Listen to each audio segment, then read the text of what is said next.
저는 어린 시절 에펠탑 근처에서 소매치기를 하던 소녀였어요. 그런 제가 100만 유튜버가 될 수 있었던 건 전부 제 한국 부모님과 친구들, 그리고 발해를 중국 역사라 우긴 중국 친구 때문이죠. 여기 한 유튜버가 100만 기념 소감을 얘기하고 있는데요. 어떤 사연이 있는지 한번 들어보겠습니다. 안녕하세요. 저는 고등학교 시절 3년을 한국에서 보내고 지금은 프랑스 파리 라페미스 대학교에서 공부하고 있는 낸시라고 합니다. 좀 부끄럽지만 최근에 구독자 100만을 달성한 유튜브 크리에이터기도 하죠. 이런 말도 안 되는 일상들에 저는 매일 감사하며 지내고 있어요. 저의 모든 행운은 다 한국 덕분입니다. 저의 새엄마와 새아빠는 한국 분들이십니다. 사실 새엄마나 새아빠라고 부를 수도 없을 만큼 제겐 친부모님이나 다름없으신 분들이죠. 저는 이분들을 만나 인생이 달라졌다고 볼 수 있어요. 만약 이 두 분을 만나지 못했다면 아마도 지금쯤 약에 쩔어 살거나 관광객들 소매치기나 하고 살았을 거예요. 그러나 지금은 남들처럼 대학교에도 다니고 유튜브 컨텐츠도 열심히 만들며 재밌게 살고 있어요. 오늘은 제게 일어난 기적 같은 일을 소개해 드리려고 해요. 어렸을 적 저는 한 번도 집이라는 공간이 있어 본 적이 없어요. 제가 기억하는 아주 옛날부터 공원의 구석자리에 살았었고 엄마의 얼굴은 본 적도 없죠. 아빠 말로는 절 낳고 바로 도망쳐 버렸다며 한 번은 술에 취해 네가 진짜 내 딸인지 아닌지 의심스럽다는 말까지 하셨어요. 그래도 어릴 땐 의지할 사람이 없으니 이런 아빠라도 같이 다닐 수밖에 없었죠. 그래도 고아가 아니라 가족이 한 명이라도 있어서 참 다행이라는 생각도 많이 했어요. 길에서 마주치는 난민들 중에는 부모 없이 애들끼리 지내는 아이들도 굉장히 많았거든요. 아빠는 하루 종일 길에서 구걸하며 지나가는 사람들이 던져주는 동전으로 하루하루를 살아갔습니다. 파리는 아시다시피 복지가 워낙 잘 되어 있기 때문에 일을 하고 싶다면 언제든지 일을 할 수 있었어요. 그런데 아빠는 너무 게으른 사람이라 늘 일이 너무 힘들다며 하루를 채 못 채우고 매번 그만두셨습니다. 그러곤 하루 종일 누워서 사람들에게 동전을 구걸했어요. 그러니 어린 시절 저는 한 번도 제가 원하는 걸 먹어본 적이 없어요. 겨우 아빠가 먹다 남은 빵 조각을 조금 먹는 정도였죠. 도저히 배고파서 참을 수 없었던 저는 10살 정도 되고 나서부터는 제 스스로 먹을 걸 찾아 나섰어요. 공원에서 사람들이 먹다 남기고 가는 음식들을 애원해서 얻어먹기도 하고 무료 급식소를 찾아 헤매기도 했죠. 제가 12살이 되던 어느 날 저는 가족이 한 명 더 생겼어요. 그때 아빠는 어디선가 강아지를 한 마리 데려오셨죠. 아빠가 데려온 강아지는 진돗개라는 한국 강아지라고 했어요. 조그만 강아지도 아니고 덩치가 꽤 큰 강아지였죠. 저는 우리 먹을 것도 없는데 무슨 강아지까지 키우냐고 아빠에게 잔소리를 했지만 아빠는 이 녀석이 있으면 불쌍하고 귀여워서라도 돈이라도 한 푼 더 주지 않을까라며 철없는 소리를 하시더라고요. 그날부터 그 진돗개는 말이라는 이름으로 우리 가족이 됐어요. 그런데 강아지는 정말 어느 정도 도움이 되더라고요. 아시다시피 프랑스는 반려동물을 유기하면 처벌을 받게 되는데 만약 경찰이 아빠를 단속해 아빠가 잡혀가면 남겨진 강아지가 문제가 되어요. 경찰이 개를 책임질 수도 없고 혹시나 단속하면서 학대했다는 소리라도 들리면 난처해지기 때문에 단속에서 자유로울 수 있었어요. 마리를 데리고 오면서부터 아빠는 공원에서 역으로 자리를 옮기셨어요. 마리가 생긴 이후로는 강아지 때문인지 돈도 예전보다는 확실히 더 벌렸죠. 그치만 그 돈으로는 저희 둘 그리고 마리까지 배부르게 지낼 수는 없었습니다. 여전히 저는 제 나름 방법을 찾아 살아남아야 했죠. 그날도 공원을 배회하며 누가 먹다 남은 음식 없나 둘러보고 있는데 웬 남자애가 제게 말을 걸었어요. 너도 보아하니 나랑 비슷한 부류인 것 같은데 우리 애들이랑 같이 돈 벌어볼래? 라고 말이죠. 돈을 번다는 말에 번뜩 눈이 뜨인 저는 그 애를 따라갔어요. 그 애는 줄리앙으로 저보다 나이가 5살이나 많았습니다. 그러곤 어차피 여행 온 사람들은 파리에 돈 쓰러 오는 거니까 우리가 얼마 정도 훔쳐도 별로 크게 손해보는 것도 아니라며 그 사람들 지갑을 털자고 했어요. 저는 왠지 나쁜 짓 같아 거절했습니다. 하지만 그때 제 나이는 고작 12살이었고 그 애가 지난번 지갑에서 100유로를 털어 애들끼리 식당에서 밥을 먹었다는 소리를 하는데 마음이 흔들릴 수밖에 없었죠. 줄리앙은 제게 너는 그냥 말 걸고 눈길만 끌면 된다며 어차피 기술적인 일은 자기들이 다 한다고 했어요. 제가 직접 훔치는 것도 아니고 시선만 돌리면 식당에서 맛있는 음식을 먹을 수 있다는 소리에 그렇게까지 나쁜 일은 아닐 거라 생각하고 줄리앙 무리에 들게 되었습니다. 저처럼 배운 거 없고 오갈 데 없는 애들끼리 각자 팀을 나눠 관광객을 대상으로 소매치기를 했죠. 저희는 파리로 놀러온 관광객들 중 일단 허술하게 보이는 사람들을 찾아다녔습니다. 나이가 어린 제가 나서서 길을 물어본다든가 불쌍한 척을 하며 팔찌를 파는 척 시선을 끌었죠. 관광객들의 온 신경이 제게 쏠리면 그때 줄리앙이 지갑을 낚아챘습니다. 처음 소매치기를 했을 땐 정말 긴장되고 불편했어요. 그러나 그날 저녁 정말 오랜만에 배부르게 밥을 먹으며 그 불쾌감을 싹 잊었죠. 그날부터 3년간 매일 줄리앙 무리와 함께 소매치기를 하러 다녔습니다. 물론 제가 막내라 음식도 제일 적게 먹고 돈도 제일 적게 받았지만 혼자 구걸하러 다닐 때보단 훨씬 좋았어요. 가끔 먹을 걸 남겨와 우리 강아지 마리에게 주기도 했죠. 그런데 소매치기를 하는 것도 정말 바쁘더라고요. 관광객들이 몰리는 장소와 시간대가 다르고 경찰의 단속까지 피하려면 늘 여기저기 분주하게 다녀야 했죠. 저는 3년이나 그 무리와 어울려 다니면서 아빠를 거의 만나지도 않았습니다. 소매치기에서 건 돈으로 먹고 마시기 바빴죠. 제가 불량한 친구들과 밖으로 돌아다니는 동안 아빠에게 어떤 일이 벌어지고 있는지 까맣게 모르고 있었습니다. 그날은 오랜만에 관광객 가방에서 전자기기를 잔뜩 발견해 대박을 친 날이었어요. 그날 먹다 남은 음식도 잔뜩 싸서 아빠에게 갔죠. 그런데 뭔가 이상했어요. 아빠가 축 늘어져 있고 마리는 잔뜩 불안해하며 아빠 얼굴을 핥고 있었습니다. 아빠를 똑바로 일으켜 세웠는데 눈에 초점이 흐릿하고 온몸에 힘이 하나도 없었습니다. 저는 순간 머리를 망치로 맞은 것 같았어요. 이건 100% 마약이었거든요. 파리는 어린애들 중에도 약에 취해 있는 애들이 많아 단박에 알 수 있었어요. 아빠 팔을 걷어보니 얼마나 많이 했던지 온 팔이 주사 자국으로 멍들어 있었고 정신이 하나도 없어 보였어요. 제 잘못만 같았습니다. 그래도 제게는 하나뿐인 가족인데 그동안 한 번씩이라도 와서 아빠를 챙겼어야 했다고 생각했어요. 그러나 너무 늦은 것 같았죠. 두 볼을 타고 뜨거운 눈물이 흘렀습니다. 도대체 누가 돈도 없고 가진 것도 없는 아빠에게 마약을 팔았는지 화가 났어요. 아빠가 구걸에서 버는 돈이라고 해봤자 하루 종일 빌어서 겨우 한두 끼 먹을 돈인데 온몸이 부들부들 떨렸습니다. 내가 나쁜 짓을 하고 다녀서 그런 건가 싶기도 하고 저의 모든 행동이 후회스러웠어요. 내가 옆에만 있었어도 아빠가 이 지경은 아닐 텐데 라고 생각하면서요. 저는 역 근처의 아저씨들을 모두 수색해서 아빠가 어떻게 구했는지 캐고 다녔죠. 아빠 때문에 제가 며칠 소매치기 무리에 나타나지 않자 제 또래 마크가 절 찾아왔어요. 줄리앙이 너 왜 안 오는지 알아오라던데? 라고 말하자 저는 이제 그 일 안 할 거니까 찾아오지 말라고 얘기했어요. 마크는 네가 제일 중요한데 안 오면 어떡하냐고 어린 여자애는 너뿐이라 너랑 같이 다녀야 돈이 잘 벌린다고 했죠. 저는 마크에게 안 간다고 하지 않았냐고 고함을 떼 지르고는 당장 꺼지라며 쫓아냈어요. 저는 더 이상 나쁜 일을 하면 안 되겠다고 생각하며 늦었지만 지금이라도 아빠 옆에 있어야겠다고 다짐했죠. 한참을 수소문한 끝에 아빠가 했던 마약이 어디서 거래되는지 알아냈어요. 몽마르트 언덕에서 2km 떨어진 치포구 공원이었죠. 거긴 원래도 스산하고 음침해서 파리 사람들조차 잘 가지 않는 곳이었어요. 소문으로는 거긴 할머니가 있다고 했습니다. 할머니가 마약을 넣은 빵을 팔고 아빠가 그걸 먹은 것 같다고 하던데 이상했어요. 아빠는 평소에 여기 무섭다며 근처에 오지도 않는 사람이었거든요. 아빠가 제 발로 여기까지 와서 빵을 사 먹었다는 게 이해가 안 갔습니다. 저는 멀리서 약거래 장만들을 몰래 지켜봤습니다. 거리의 노숙인들부터 번듯하게 차려입은 아저씨의 젊은 아가씨까지 다들 할머니와 약거래를 하더라고요. 그런데 저는 제 눈앞에 있는 사람을 보고 놀라 소리칠 뻔했습니다. 줄리앙이 할머니와 무언가 얘기를 하고 있더라고요. 줄리앙은 분명 약을 하는 애는 아닌데 도대체 어쩐 일인지 알 수가 없었어요.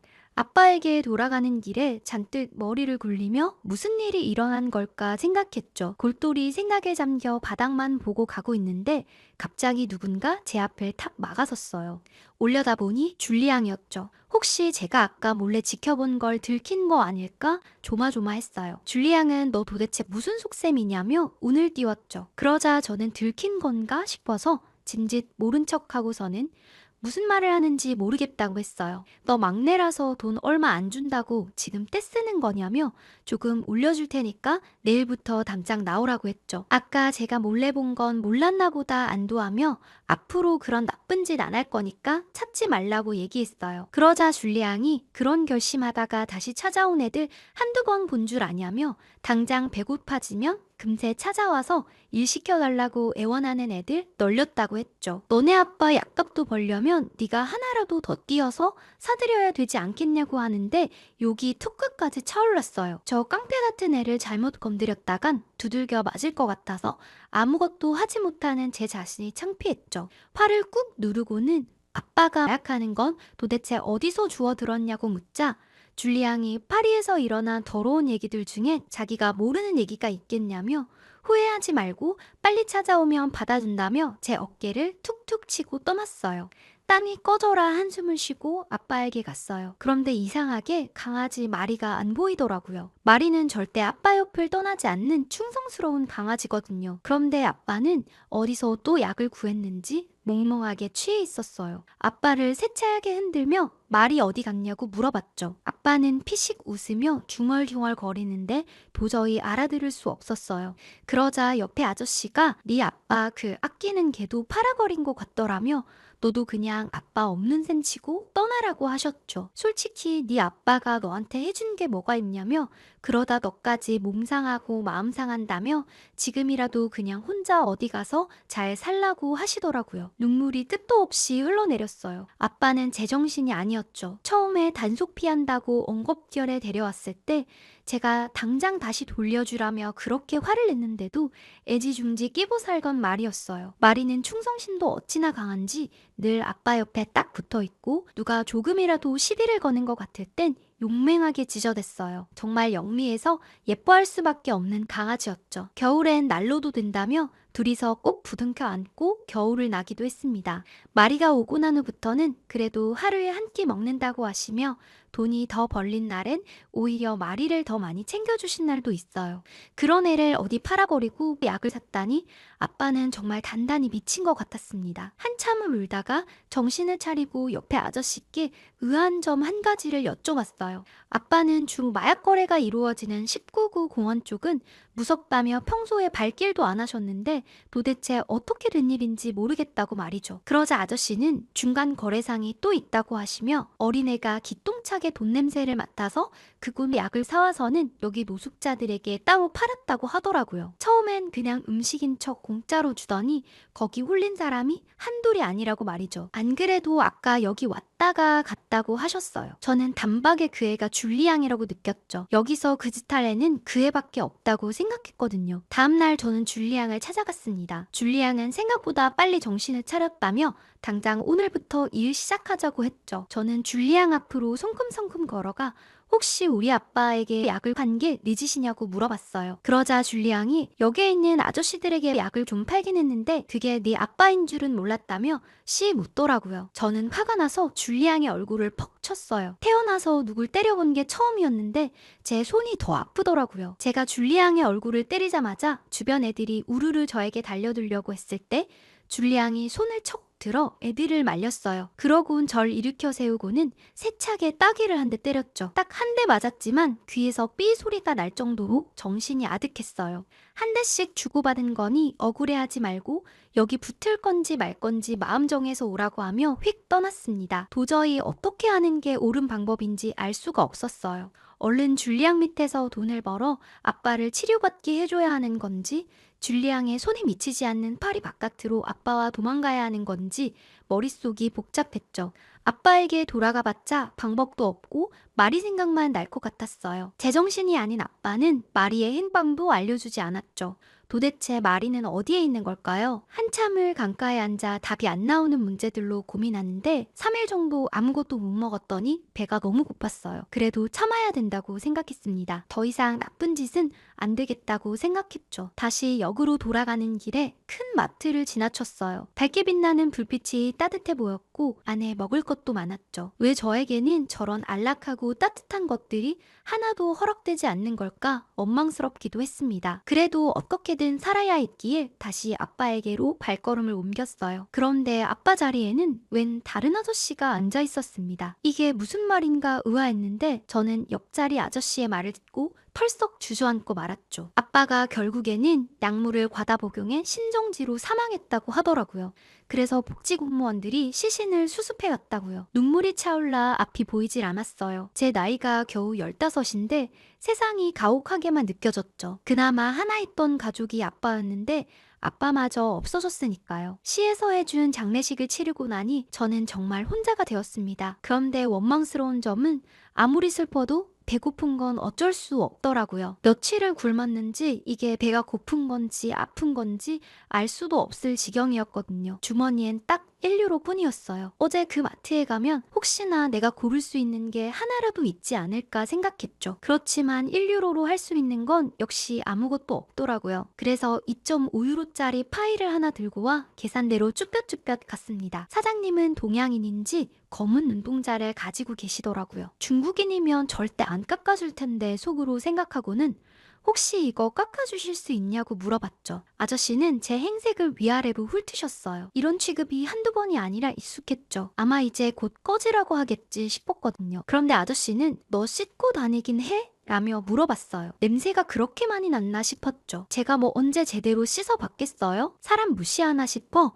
깎아주기 싫음 마요. 그냥 갈게요. 라고 얘기하고 나오려는데 가게 안으로 웬 개 한 마리가 절 향해 달려왔어요. 그런데 그 개를 보고 저는 소스라치게 놀랐습니다. 아줌마 손에 이끌려 산책을 갔다 온 것 같았는데 그 개는 바로 저의 강아지 마리였어요. 마리는 절 보고 반가운지 단숨에 뛰어들어 제 얼굴을 막 핥았어요. 다시는 못 찾을 줄 알았던 마리를 여기서 보게 되다니 믿기지 않았죠. 그러자 아줌마는 그동안 영 기운 없고 밥도 안 먹던 애가 이렇게 활기차게 꼬리치는 건 처음 본다며 혹시 덕구를 아냐고 물어보더라고요. 그런데 갑자기 제 배에서 꼬르륵 소리가 크게 울렸습니다. 그러자 아줌마는 얘 너 일단 따라오라며 제 손목을 낚아채고는 가게 2층으로 올라갔어요. 사장님 부부가 살고 있는 집인지 절 식탁에 앉히시고 지금 밥하면 너 배고파 못 견딜 것 같으니까 일단 라면 먼저 끓여줄게. 그러고 한두 시간 있다가 다시 제대로 밥 먹어. 라고 얘기하셨죠. 저는 이런 대우를 받는 게 너무 낯설었지만 마리가 있다는 안도감에 멀뚱멀뚱 시키는 대로 앉아 있었습니다. 제 발밑엔 마리가 있었죠. 아줌마가 끓여주신 음식은 정말 환상적이었습니다. 오랜만에 이런 뜨끈한 요리를 먹어보는 것 같았어요. 제 발밑에서 마리도 허겁지겁 밥을 먹고 있었죠. 어쩜 너네 둘은 생긴 것도 똑같고 하는 것도 똑같니?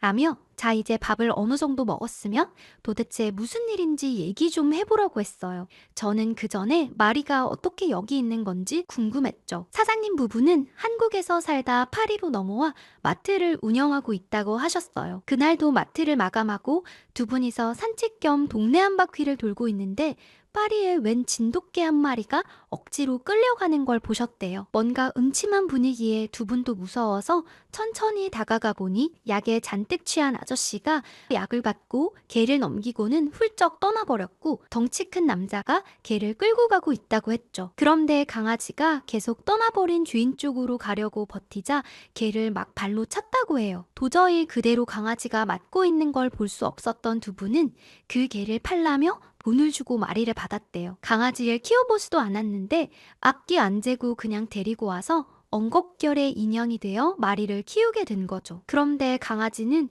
기운도 없고 밥도 안 먹길래 걱정돼서 병원을 데려가봐도 원인을 찾을 수 없었대요. 매일 기운 없이 축 처져 있었는데 오늘처럼 활기찬 모습을 처음 봤다고 하더라고요. 저는 아줌마 얘기를 들으면서 또 한 번 마리를 꼭 끌어안고 울었어요. 이렇게 충성스러운 개가 또 있을까 싶었습니다. 그리곤 담담히 제 얘기를 했습니다. 한참을 얘기를 들어주시던 아줌마는 가엾다며 어린 나이에 정말 고생이 많았다고 하시며 같이 울어주셨어요. 왠지 후련한 마음이 들었죠. 그런데 아줌마가 갑자기 너 아저씨가 아까 냄새난다고 한 거 들었지? 나도 못 참겠다 얘. 너 좀 씻어야겠다며 욕실 가서 깨끗이 씻고 와.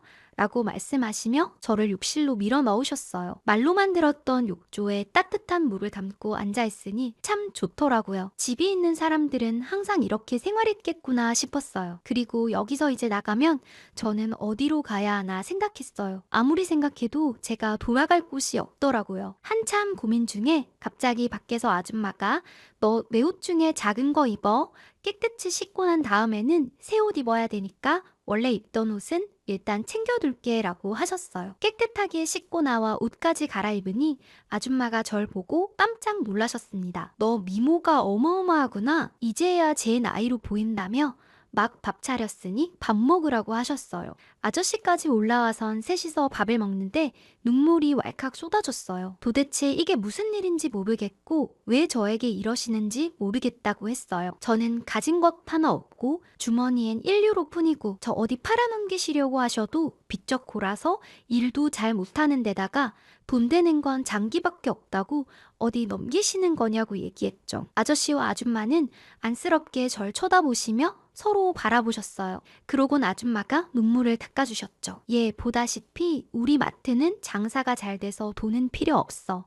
그리고 우리는 정말 사이가 좋은 부부지만 아이가 없지. 정말 오래 노력했는데도 인연이 없구나 했어. 그런데 얼마 전 가족으로 맞은 덕구가 아이 대신 우리에게 왔다고 생각하고 우린 덕구를 자식처럼 키우기로 했어. 그런데 늘 기운 없던 우리 덕구가 너 덕분에 이렇게 밥도 잘 먹고 편안하게 있는 걸 보니 이제야 마음이 편하다고 하셨어요. 그러면서 쉼터를 알아봐 줄 테니 거기서 생활하고 매일 우리 집에 와서 덕구 산책을 시켜달라고 하셨어요.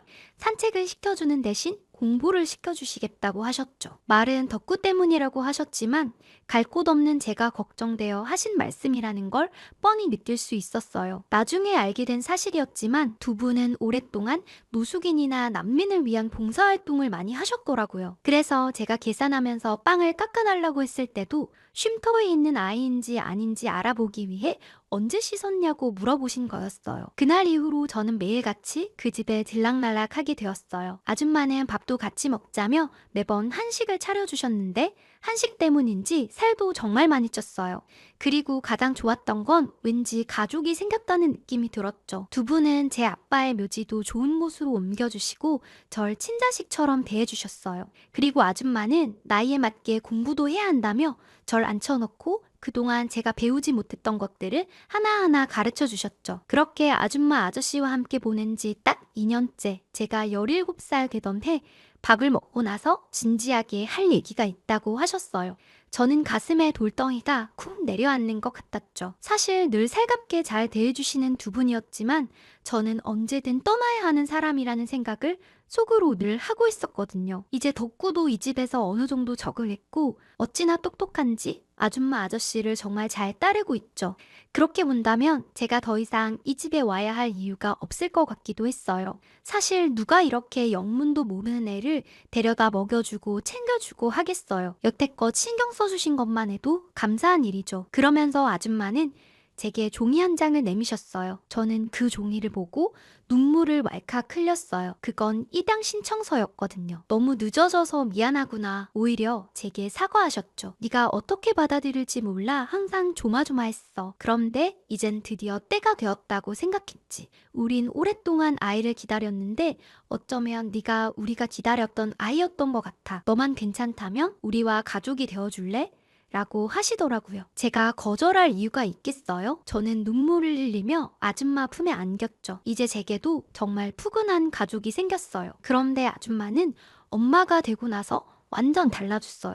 갑자기 저보고 한국에 가야겠다고 하시는 거예요. 한국 교육이 잘 되어 있으니까 3년은 한국에서 보내야겠다며 아빠와 상의는 끝났다고 하더라고요. 사실 저를 만났을 때부터 제 교육을 걱정하고 계셨고 그동안 짬짬이 한국어를 가르쳐 주신 일도 고등학교 시절을 한국에서 보내게 하실 작정이셨대요. 절 가르쳐 보니 그동안 배울 수 없어서 그렇지 머리는 꽤 좋은 것 같아서 한국에서 학원도 다니고 체계적으로 공부시키고 싶다고 그러고 다시 파리로 대학을 오면 어떻겠냐고 하셨어요. 저는 막상 한국으로 가야 한다니 좀 두려웠지만 그래도 엄마를 믿고 한국으로 가보겠다고 했죠. 한국에 처음 도착했을 땐 충격 그 자체였어요. 지하철역에는 어쩜 노숙인들이 하나도 없었죠. 솔직히 이게 말이 되나 싶었습니다. 파리에는 지하철역뿐만 아니라 길에도 앉아서 구걸하는 사람들을 많이 볼 수 있었는데 한국에서 그런 사람들은 정말 잘 안 보이더라고요. 아주 간혹 한두 명 정도 보긴 했지만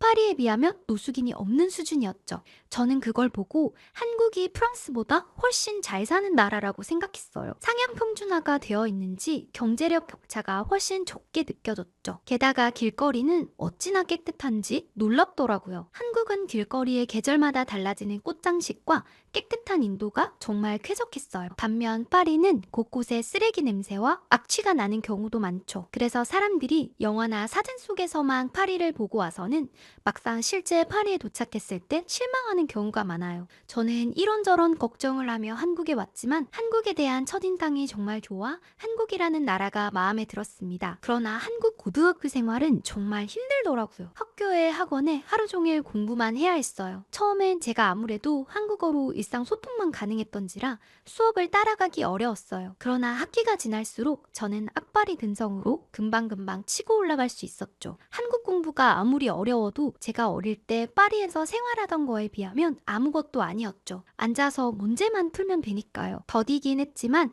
성적은 꾸준히 올라서 어느 정도 궤도에 올랐어요. 제 성적이 나올 때마다 기뻐하는 엄마를 보면서 열심히 하지 않을 수가 없었습니다. 저 때문에 엄마 아빠가 기러기 부부가 되어서 정말 죄송한 마음이 들었지만 제 미래를 위해 열심히 노력하시는 두 분께 성공해서 꼭 은혜를 보답드리고 싶었죠. 제가 한국에서 배운 과목 중 가장 힘들었던 건 역사예요. 사실 프랑스에서도 학교를 제대로 다닌 게 아니라 프랑스 역사도 엄마가 알려주신 굵직굵직한 사건만 알고 있었죠. 그런데 아예 다른 나라의 역사를 배운다는 건 쉽지 않더라고요. 그때 제가 공부했던 방법이 누굴 가르친다고 생각하고 영상을 찍었어요. 제 스스로 외우기 위해서 촬영하기도 했고 여러 번 반복하며 암기하기도 좋겠다고 생각했죠. 역사 진도가 나갈수록 영상이 쌓여갔습니다. 그런 제게 역사를 더욱 재미있게 알려주신 은인이 한 명 나타나게 돼요. 바로 국사 선생님이죠. 국사 선생님은 무슨 배우처럼 연기를 하기도 하고 성대모사를 하기도 하면서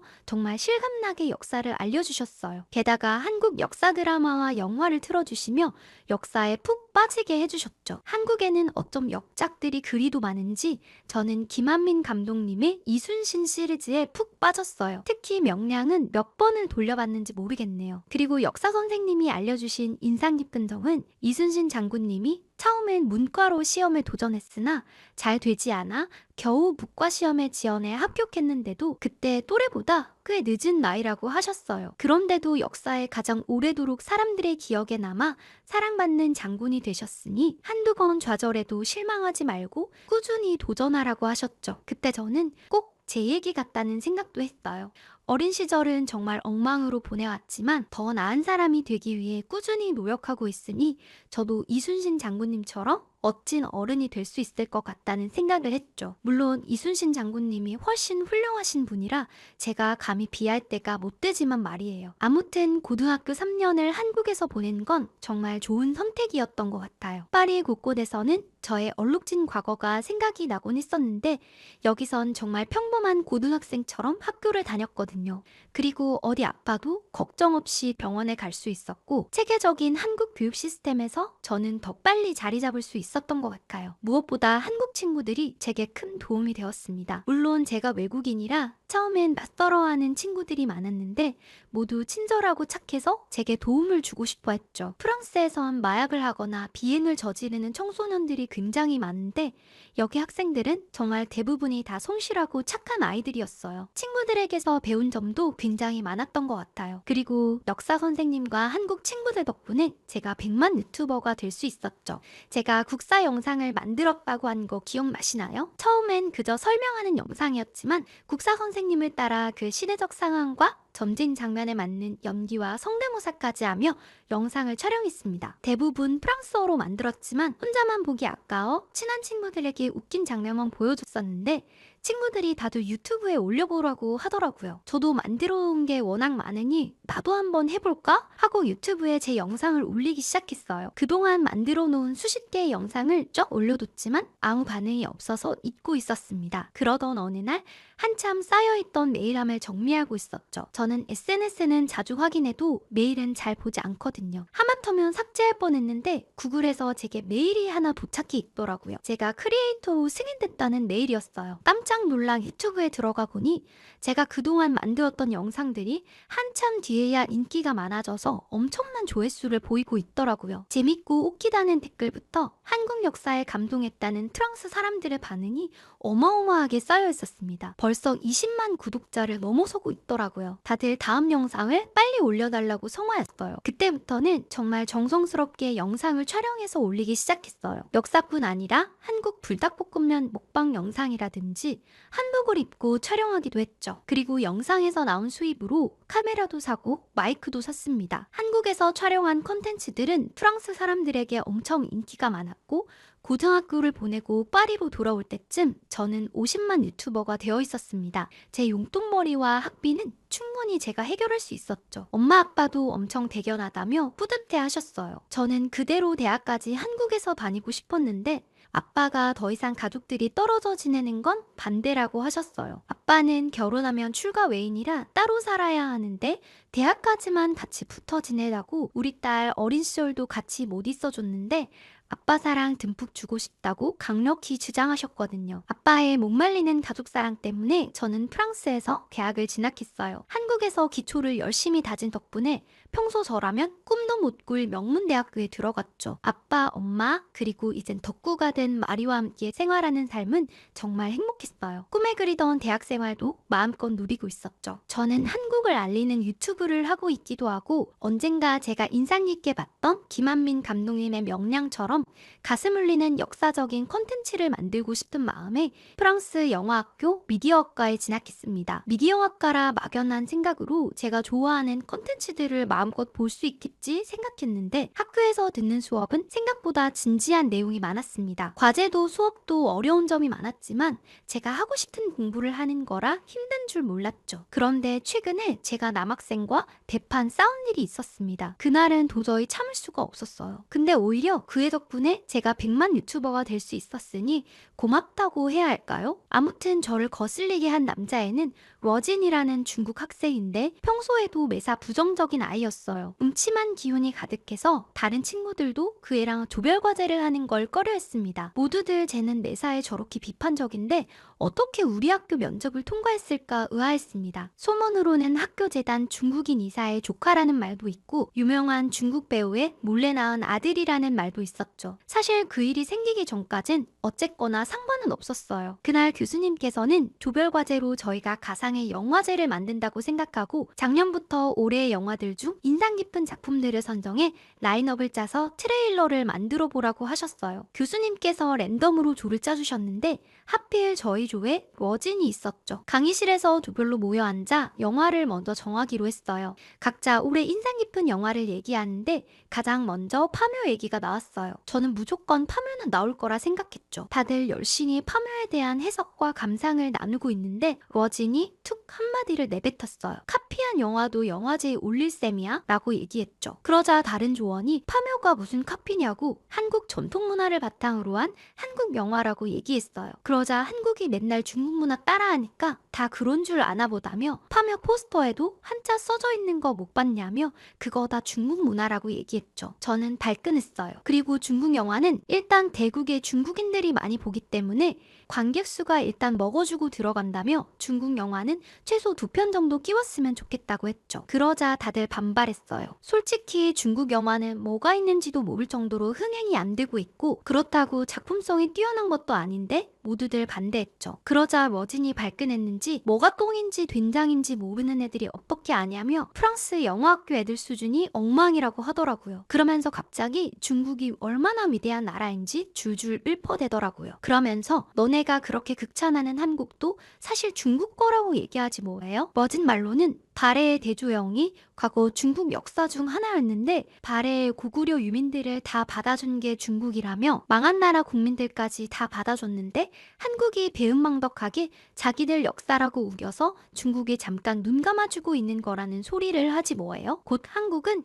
다시 중국 영토에 편입될 거라고 하면서 말이죠. 저는 이성의 끈이 톡 하고 끊어지는 걸 느꼈습니다. 저는 발해가 고구려 역사를 이어받았다는 증거가 얼마나 많은데 그런 얘기 하냐며 너 지금 뭘 알고 짓거리는 거냐고 했죠. 그러자 러진이 넌 프랑스 애가 갑자기 웬 한국 편을 드냐며 빠지라고 하더라고요. 저는 우리 엄마 아빠가 한국 사람이고 나도 한국 사람이라고 네가 하는 헛소리를 가만히 들어줄 수가 없다고 얘기했어요. 발해에서 일본으로 발행한 외교 문서를 보면 스스로를 고려, 즉 고구려의 후예라는 표현으로 고려 국왕이라는 칭호를 썼다고 얘기했죠. 러진은 논리적인 제 말에 더 이상 할 말이 없는지 깨갱하더라고요. 저는 거기서 결정적인 한 방을 먹였습니다. 또 그렇게 중국이 좋으면 중국에서 살지 왜 여기까지 왔냐고 물어봤죠. 가고 싶으면 당장 중국에 돌아가라고 했어요. 그러자 갑자기 꿀먹은 벙어리가 되더라고요. 당연히 중국에 돌아가고 싶지 않겠죠. 그리고 중국인들이 몰래 불법 다운로드로 영화나 드라마를 많이 보니까